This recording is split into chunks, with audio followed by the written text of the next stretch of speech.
Shalom saudara-saudara yang dikasihi Tuhan.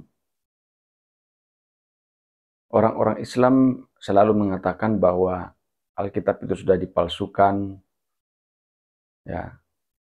Jadi itu sudah tidak asli lagi.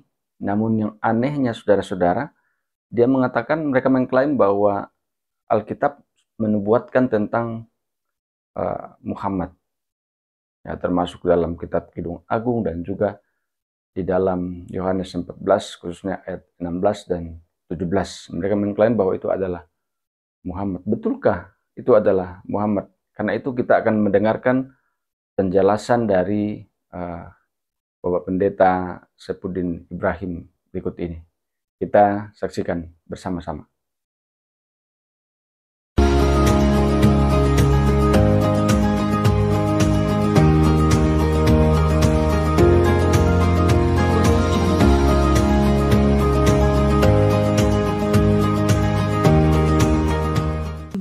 Bahwa Muhammad ini sudah dinubuatkan di dalam Alkitab. Saya pernah debat dengan almarhum Insan Mukoginta, Kainama, dengan ada lagi ustadz dari Batak itu. Saya bilang, pernyataan saya, kalau ada sepotong ayat yang mengatakan bahwa ada nubuatan di dalam Alkitab tentang Muhammad, saya masuk Islam sekarang juga. Semua mau masuk ke room saya. Sebelum saya kamu ngomong, jawab pertanyaan saya. Saya mau tes mental kamu. Kalau ada laki-laki umur 54 tahun, kawin dengan perempuan umur 6 tahun, apa kamu hormat dengan laki-laki itu? Dia jawab, ya saya hormat. Berarti kamu nggak punya otak. Orang Arab juga pintar. Dia hanya bikin obat kuat. Ankum sayyiatikum. Wahai orang-orang yang beriman, bertaubatlah kepada Allah dengan taubat yang murni, mudah-mudahan. Jadi mudah-mudahan. Jadi sudah beriman, sudah bertaubat. Masih ada kata mudah-mudahan. Jadi tidak ada kepastian di dalam keyakinan itu. Masya Allah. Nah, inilah mulut yang paling ditakuti oleh pemerintah Indonesia, oleh MUI, Muhammadiyah, NU, pokoknya musuhin Saifuddin Ibrahim. Jadi begitu. Dan saya nggak pernah takut. Di penjara saya kira saya sudah meninggal dunia waktu itu. Jadi umur 53 tahun saya ditangkap. Gini, tahun saya memenangkan banyak jiwa, kemudian tahun ketiga saya mimpi suatu saat saya masuk penjara. Saya bilang begini sama Tuhan, Tuhan, masa gara-gara masuk Kristen masuk penjara? Benar sekali. 5 Desember 2017 saya didatangi oleh polisi setelah jenguk Ahok itu. Saya langsung ditetapkan sebagai tersangka. Kemudian saya diolah-olah, ternyata memang pesanan Yusuf Kala waktu jadi wakil presiden itu. Karena surat penangkapan itu ada belakangnya itu angka 5.000. Jadi kalau ada angka 5.000 itu pesanan orang kepada polisi untuk menangkap seseorang. Jadi begitu. Nah, saya divonis 4 tahun. Nah, ada 3 penjara yang saya lewati. Penjara pertama saya memenangkan 18 Muslim. Penjara kedua saya memenangkan 60 Muslim. Penjara ketiga saya memenangkan 120 Muslim terima Yesus. Karena saya menginjil dalam penjara, maka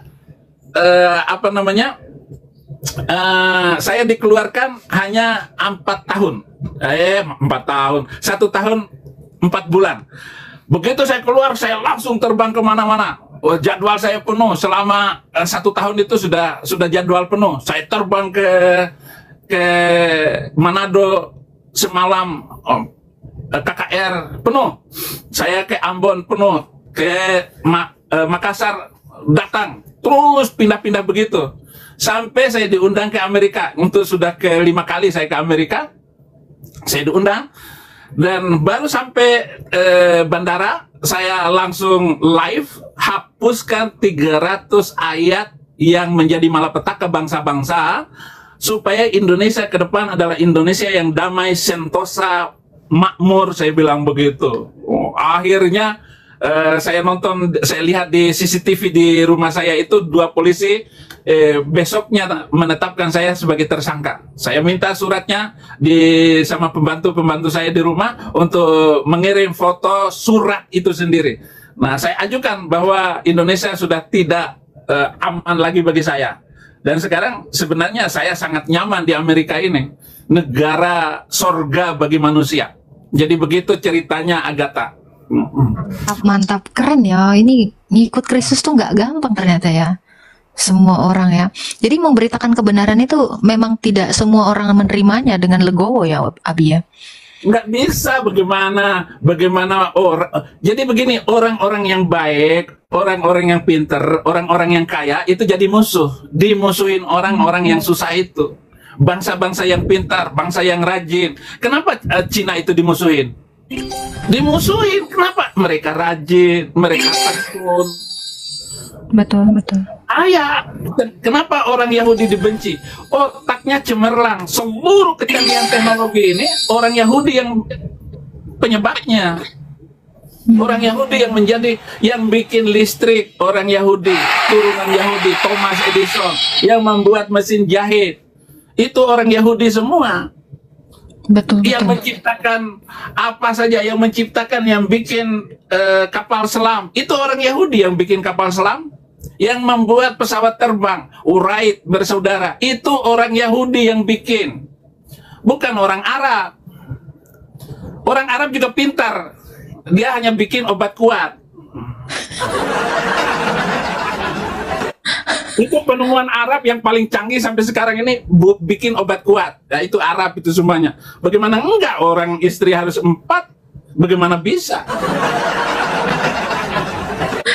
Aduh, tapi Abi ini 60-an tapi masih muda ya? Kamu ini bisa aja.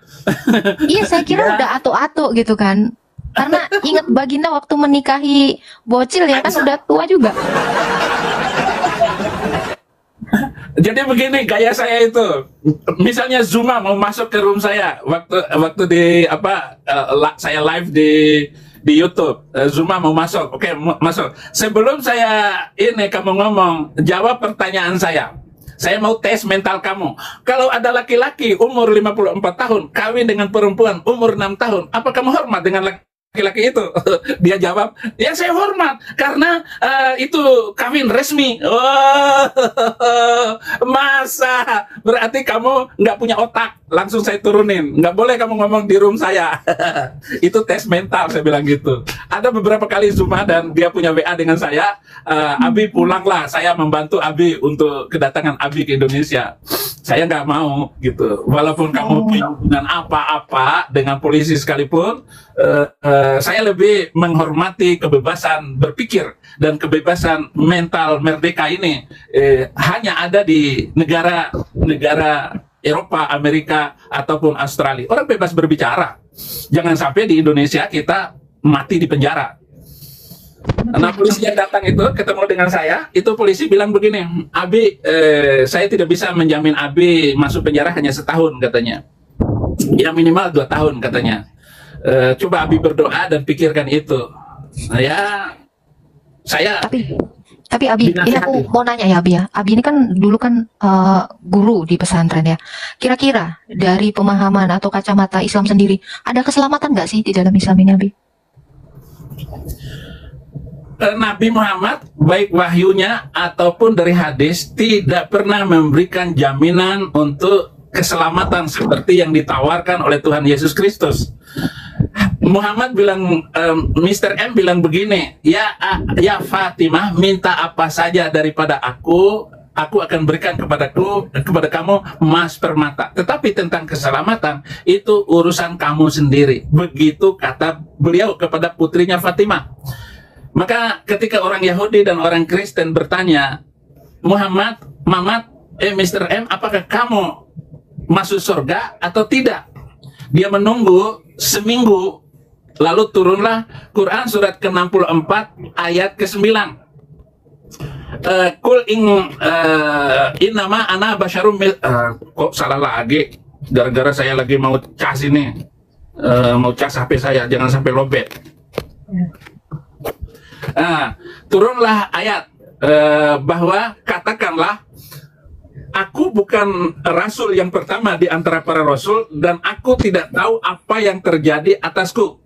Saya hanya menyampaikan apa yang diwahyukan kepadaku. Jadi beliau tidak tahu nasibnya sendiri. Nah, ketika berdiri, beliau ditanya oleh sahabatnya, ya Nabi, di mana bapakku? Kata beliau, bapakmu di neraka. Jawab beliau kepada sahabatnya yang bertanya. Maka sahabat itu langsung ke pintu mau keluar. Kemudian beliau panggil, Ta'an, katanya dia panggil. Bapak saya juga di neraka. Jadi itu jawab beliau kepada sahabatnya yang bertanya. Jadi jangankan sahabatnya, jangankan putrinya, ya, jangankan putrinya, dia sendiri tidak tahu apa yang terjadi atas dirinya. Saya bukan rasul yang pertama. Kemudian di surat ke-66 ayat 8, ya ayyuhalladzina amanu tubu ilallahi taubatan nasuha asa rabbukum ayyukaffira ankum sayyi'atikum. Wahai orang-orang yang beriman, bertaubatlah kepada Allah dengan taubat yang murni, mudah-mudahan. Jadi mudah-mudahan. Jadi sudah beriman, sudah bertaubat, masih ada kata mudah-mudahan. Jadi tidak ada kepastian di dalam keyakinan itu. Jadi saya tidak bersalah. Saya pindah dari mudah-mudahan ketidakpastian menuju hidup yang pasti. Yesus bilang, akulah kepastian itu. Akulah surga, akulah pintu, akulah jalan, akulah kebenaran, dan akulah hidup. Jadi barang siapa yang ikut aku, kata Yesus, ya hidup. Amin, betul. Yohanes 11 ayat 25. Betul. Iya, Yohanes 11 ayat 25, Yohanes 14 ayat 6. Ana huwas siratu wal haqqu wal hayat. Akulah jalan, kebenaran, dan hidup. La yaji'u ahadun ilal ab illa bi. Dan tidak ada orang yang datang kepada Bapa kecuali lewat aku. Sebuah keberanian, sebuah pernyataan, kepastian itu benar-benar hanya ada di dalam Yesus. Yohanes 6 ayat 47. Yohanes 6 ayat 47, wa qala Yesus, man amana ilayya fa alaihi hayatul abadiyah. Berkata Yesus, barang siapa yang percaya kepada aku, dia hidup kekal selama-lamanya. Ini pernyataan luar biasa Tuhan Yesus. Jadi kepastian. Sekarang di manakah alim, ulama, habib atau kiai mana yang bisa menjawab dan mengatakan bahwa masuk Islam itu pasti masuk surga? Kecuali mulut somad yang cerita begini begono, cerita yang dilakukan somad itu tidak bisa. Oke. Abi, ini kan Abi ini kan mantan guru ya di pesantren. Ini ya, banyak sekali narasi di dalam kitab itu ya, kitab RT 6 ya Abi ya, dikatakan gini, katakanlah dia yang awal dan yang akhir. Nah, dia di situ gimana menurut Abi itu? Itu merujuk kepada siapa gitu? Ya, kalau itu kan merujuk kepada Allahnya mereka SWT gitu. Wal awal wal akhir wal zahir wal batin. Dialah yang awal, yang akhir, yang nampak dan ya. Yang zohir itu yang nampak, Abi? Yang nampak. Kemudian kalau ditanya, Allah nampak nggak bisa jawab. Ayatnya gimana tuh? Kontradiksi kah? Ya, kontradiksi dengan kenyataan, kontradiksi dengan pengajaran-pengajarannya, dan kontradiksi dengan cerita-cerita halu yang telah mereka siapkan itu. Seolah-olah Nabi itu pergi ke langit, kemudian bertemu dengan Allahnya, naik kuda bagal warna putih berwajah perempuan. Itu semua halusinasi yang tidak bisa dibuktikan. Abi, ini kan mantan ustadz juga ya, mantan ustadz pengajar juga di pesantren nih. Abi, apakah benar turunnya wahyu ini dari mimpi Abi yang di Al-Isra itu, surah Al-Isra berapa ya, 40 atau ayat berapa itu saya lupa. Kalau turun wahyu itu saya bukan 3. Enggak, Al-Isra kami perjalankan itu loh. Ayat pertama. Ya, surat 17 ayat yang 1, subhanalladzi asra bi 'abdihi lailan minal masjidil haram ilal masjidil aqsa alladzi barakna haulahu linuriyahu min ayatina innahu huwas samiul basir. Itu lengkap ayatnya. Apakah itu mimpi? Muslim tidak puas kalau hanya mengatakan mimpi. Yang Isra Mi'raj itu roh dengan tubuhnya. Selalu mereka mengatakan dengan tubuhnya. Dan itu pendapat jumhur ulama. Jadi seluruh ulama percaya itu adalah seluruh tubuhnya. Jiwa roh itu ikut naik ketika terbang bersama Jibril dari Masjidil Haram ke Masjidil Aqsa dengan kecepatan lebih daripada kecepatan kilat. Maka buruk. Barak itu berarti buruk, yaitu kilat, menyambar gitu. Jadi begitu. Kalau ditulis 2000,17K itu penonton saya gitu atau apa itu? Bukan, itu koinnya Abi. Wih, kaya dong saya. Nah, terima kasih. Jadi Enggak, Abi, ini yang ya, saya tanyakan ini loh, Abi. Permulaan wahyu itu apakah benar itu dari mimpi gitu? ya, halusinasi. Jadi nggak mungkin dia mimpi. Dan gini, dalam sejarah bangsa Arab itu belum pernah ada nabi dari Arab. Betul. Nah, kebetulan dia kawin dengan wanita Yahudi janda umur 40 tahun, ya, kaya raya, dan dia ini tugas mengembalakan kambing. Nah, bagaimana supaya dia itu meningkatkan komunitas sosialnya? Cara satu-satunya dia mengangkat nabi. Yang mengangkatnya itu adalah istrinya. Nah, semua itu nggak mungkin dia itu mendapatkan kualitas itu kecuali dengan mengawini Khadijah. Dia harus naik derajatnya untuk menjadi nabi. Lalu dimusuhin oleh pamannya sendiri, saudara-saudaranya sendiri. Dalam waktu 12 tahun dia hanya tidak lebih 100 pengikut. Dan itu orang miskin semuanya. Nah, dia mendapatkan kesempatan yaitu baru di Madinah. Dia menggeser orang-orang tokoh-tokoh dan harus tunduk kepada dia. Dan dia memiliki pasukan dan kekayaan yang luar biasa setelah kawin dengan janda kaya itu. Dan ya mengambil harta suku-suku kecil dan memotong leher mereka dengan luar biasa jahatnya itu. Apakah itu ada dalam mimpi, ada dalam penglihatan kesadaran? Kata mereka menerima wahyu itu. Kalau yang ditanyakan surat ke-17 ayat 1, apakah itu mimpi? Ya, jelas mimpi. Tetapi ada sejarah lain bahwa dia ada saudara sepupunya, Ummu Hani namanya. Ummu Hani ini janda. Jadi ketika dia bercerita tentang dia naik ke surga, pergi dan bertemu dengan nabi-nabi terdahulu sebelumnya, lalu dia mengatakan bahwa dia itu naik ke langit. Tetapi kesaksian Ummu Hani, dia tidur di rumahnya Ummu Hani. Jadi dia janda, istrinya sudah meninggal waktu itu. Dan ini tidak ada ulama yang membantah saya di dalam pernyataan-pernyataan saya yang sudah menebar ke banyak YouTube itu. Oh, ini ada di sirah ini, kisah ini. Tahu, saya tahu. Iya. Jadi kemungkinan dia ini dia mimpi ataupun apa, yang jelas dia tidak pernah melakukan perjalanan itu karena cerita-ceritanya itu adalah tambahan-tambahan seterusnya, karangan-karangan tambahan beliau terhadap penglihatan dia. Mimpi bukan kenyataan, apalagi karena kesaksian Ummu Hani, yaitu kakak dari Ali bin Abi Thalib, menantunya Mr. M yang dikawinkan dengan Fatimah, namanya Ummu Hani, julukannya itu. Dia tidur dengan Ummu Hani di rumah itu. Astagfirullah. Itu kondisinya beliau itu ini ya, duda ya? Sudah meninggal istrinya Khadijah itu. Oh, itu tidak menimbulkan fitnah kah itu, Abi? Itu jadi fitnah sejarah itu. Oh, kalau di Arab ya tidur di rumah orang, apalagi nggak ada listrik zaman itu, ya sudah biasa itu. Abi, saya mau tanya, Abi. Om Irama nyanyinya begini, janda muda, jandanya para remaja. Masya Allah, tabarakallah. Iya, Abi, saya mau tanya, Abi. Ya, saya buka ini mengenai Isa ya. Saya buka di Ali Imran 55. Karena umat Islam selalu mengatakan bahwa Isa tidak pernah mati. Tapi dikatakan ada kata mutawafika. Dimatikan dulu baru diangkat. Tapi terjemahan dari semua Quran di Indo mengatakan diambil. Itu gimana, Bi? Yang benar bahasa Arabnya ya mutawafika, dimatiin. Wafat, diwafatkan. Ya, kalau diambil hidup-hidup itu di surat keempat ayat 157, 158. Wa rafi'u ilaika, diangkat kepada Allah, dipertemukan dengan Allah, Yesus itu. Di 157-nya ayat itu dikatakan karena kebencian atau pertentangan mereka, kebohongan-kebohongan mereka, maka mengatakan Isa Al-Masih itu disalib. Tidak disalib, tapi diserupakan. Ayat 158 diangkat hidup-hidup. Kontradiksi gitu maksudnya. Kontradiksi antara satu. Dan kita pakai dua-duanya untuk penginjilan. Untuk membenarkan dia. Iya, dan yang terakhir saya baca di An-Nisa 159, bahkan di situ dikatakan tidak ada satupun dari ahli kitab yang tidak beriman menjelang kematiannya di situ. Ya, iya. Berarti betul mati ya?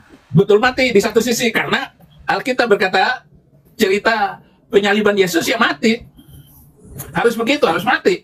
Masa dianggap ini? Tetapi ada ayat yang lain, misalnya surah ke-19 ayat 33, wassalamu ala yauma wulitu wa yauma amutu wa yauma ub'atsu hayya. Di situ diterjemahkan kesejahteraan. Salah, mestinya keselamatan. Iya, keselamatan. Kan salam. Wassalamu ala yauma wulutu wa yauma amutu wa yauma ub'atsu hayya. Pada hari ketika aku hidup kembali. Hidup kembali. Salam sejahtera ketika aku lahir, ketika aku mati, ketika aku bangkit, hidup kembali. Jadi dibangkitkan, hidup kembali. Bisa juga kita tidak perlu mengkontradiksikan ayat ini berbicara tentang mati, ayat ini berbicara bangkit, hidup kembali. Nah, biar bingung. Jadi menginjil itu bingungin orang. Gitu. Oh, terjemahannya kayak berubah makna gitu ya? Ya berubah makna karena dia tahu bahwa orang Kristen itu mengatakan Yesus itu juru selamat, maka diganti dengan kata kesejahteraan. Iya. Jadi kebodohan departemen ini perlu diperbaiki. Dan ada tidak kurang dari 2.500 ayat yang salah terjemahan dari Al-Quran Indonesia Departemen Agama. Wah. Aku mau Saya tanya. sudah omongin semua, saya sudah tulis semua. Udah nambah sekarang, Abi. Udah nambah jadi 3.000 sekarang. Weh, jadi Abi bisa live tapi Abi biar belajar sama Agatha yang pinter ngomong halus. Abi kan tekuk orang, saya selalu tekuk orang mau salah ngomong. Nandar aja nggak berani lagi ngomong dengan saya, masuk ke room saya, nandar. Saya bilang begitu. Berarti Abi, selama Abi mengajarkan itu kan jadi ustadz gitu, berarti yang Abi ajarkan sedemikian itu, Abi? Oh enggak, waktu saya di Muslim, saya mengajar menurut kurikulum dan menurut yang benar dari Islam. Saya kan latar belakang Muhammadiyah, ya saya mengajar ke Muhammadiyahan juga. Islam Muhammadiyah bukan NU. Kalau NU itu kan campur aduk budaya dengan Islam. Ya, saya tahu itu. Oh, jadi lebih murni Muhammadiyah ya, Abi gitu ya? Moderat. Murni Muhammadiyah dalam ajaran pemahaman Islam. Jadi Muhammadiyah itu ada namanya majelis tarjih, yaitu majelis untuk mencari dalil-dalil yang kuat tentang ajaran Nabi. Tetapi dengan keluarnya saya dari Muhammadiyah, dari Islam, ya mereka harus mengakui kesalahan-kesalahan agama itu.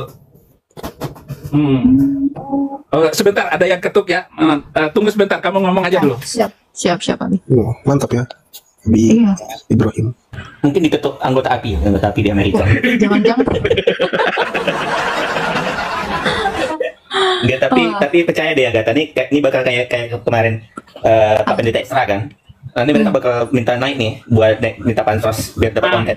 Aku mau tanya ke Abi dong. Abi, assalamualaikum. Ya, Abi, aku mantan Muslim juga. Aku mantan Salafi, Abi. Oke. Ya, aku mau tanya, Abi.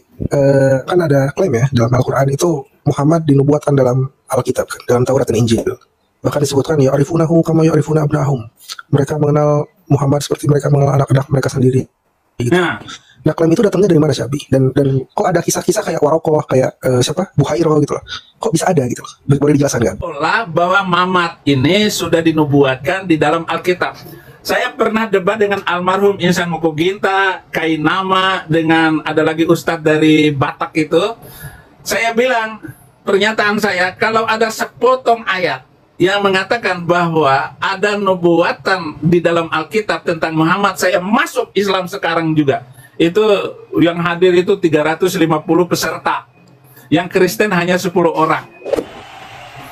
Jadi saya berani menantang mereka waktu itu. Itu setelah Sarinah dibom. Sebelum Sarinah dibom. Dan pengebom Sarinah itu satu penjara dengan saya. Saya berantem terus. Jadi klaim bahwa orang Yahudi dan orang Kristen ya'rifunahu kama ya'rifuna abana'ahum itu adalah klaim kosong. Saya sudah meneliti tentang Alkitab, tentang kata-kata ini. Benar nggak di dalam Alkitab itu ada nama Nabi Muhammad? Nggak ada satupun. Bohong besar. Lalu ulama-ulama dari zaman ke zaman berusaha untuk mencari, mengais-ngais ayat Alkitab Perjanjian Lama dan Perjanjian Baru, bahwa di sana ada ayat yang mengatakan, menubuatkan, meramalkan kedatangan Mr. F. Nggak ada satu ayat pun. Lalu ada lagi di dalam kitab Kidung Agung ada nama Muhammadam. Muhammadam itu Mahmadam atau apa katanya? Mahmadim. Itu ramalan. Nggak ada ramalan. Kalau ada, ya nggak mungkin saya masuk ikut agama Kristen. Betul. Saya sudah menulis juga buku itu, dan ketika saya pledoi pembelaan diri saya di pengadilan, oh saya nggak bela diri, saya ceritakan semua kejahatan-kejahatan agama itu, dan orang-orang Kristen, gereja-gereja yang dibakar oleh mereka, yang membuat akhirnya saya harus taat dan harus membela keyakinan itu. Sebenarnya saya belum belajar Kristen baik-baik sebelum saya bertobat. Saya nggak melakukan penelitian itu hanya karena kerusuhan Mei 98, peledakan Bali, kedutaan Australia, Amerika dimusuhin. Nah, itu sudah membuat saya bertobat masuk Kristen dan hanya membela orang Kristen. Saya belum tahu ajaran Kristen. Begitu saya belajar Kristen, ini dia kebenaran itu. Oh, ini dia. Kenapa orang Kristen, kenapa pendeta nggak berani berbicara tentang kebenaran ini? Yang membuat Indonesia itu hanya 9 wali loh, 9 wali. Lah pendeta di Indonesia ini ribuan. Kenapa jadi pengecut? Saya bilang gitu. Saya bilang, saya Tuhan yang akan membongkar ini semua. Berikan saya kesempatan untuk hidup Tuhan. Puji Tuhan, alhamdulillah. Sampai sekarang mereka memusuhi saya, tetap hidup. Biasa ya Tuhan Yesus ya. Alhamdulillah. Apalagi kecanggihan teknologi ini. Jadi pertanyaannya bahwa apakah ayat-ayat itu apa tadi?